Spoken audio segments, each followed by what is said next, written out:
Let's continue the discussion and bring in Chris Hart, former NTSB chairman and former FAA deputy director for air traffic safety oversight. Chris, thanks very much for joining us. Last night, the FAA issued a statement saying once again that they see no systemic performance issues and provide no basis to order grounding of the aircraft. What do you think's changed in the last 18 hours or so?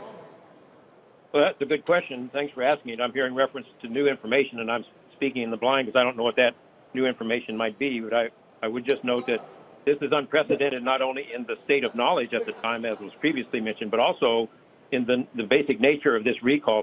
The battery recall, the battery grounding was based upon a mishap that once it occurs, the pilots can't do anything about it. So that makes it a very challenging.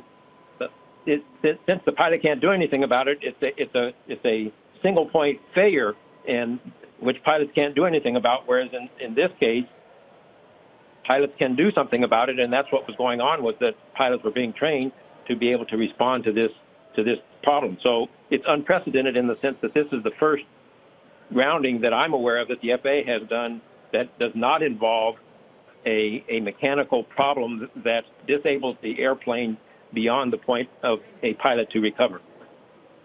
Well, isn't part of the problem, Christopher, that the investigations are such in early stages? I mean, I don't even know if the black box from the Ethiopian Air flight has landed for download, which they're talking about, which country it's going to do that in. I mean, how does the FAA make a decision like this without having that kind of information? Well, that's why I'm saying I don't know what the new information is, because the information is certainly spotty, and that only from one accident. We know pretty much nothing from the Ethiopian accident yet, except for what a few radar traces that we have, and so that information is insufficient to determine much of anything. So it's also unprecedented to be doing a grounding on the basis of such little knowledge. So it's kind of using a sledgehammer when a more surgical approach might have been more effective. Chris, I'm a little confused on the. I know we still don't know definitive details on either of the crashes, certainly not the second of the two, but is there not a gray area somewhere here in between where it is not definitively pilot error and it is not definitively mechanical area? And while you're in that level of uncertainty, surely you are on the side of caution, and without pointing the finger at anyone, you just make sure the planes are grounded until it's sorted out once and for all.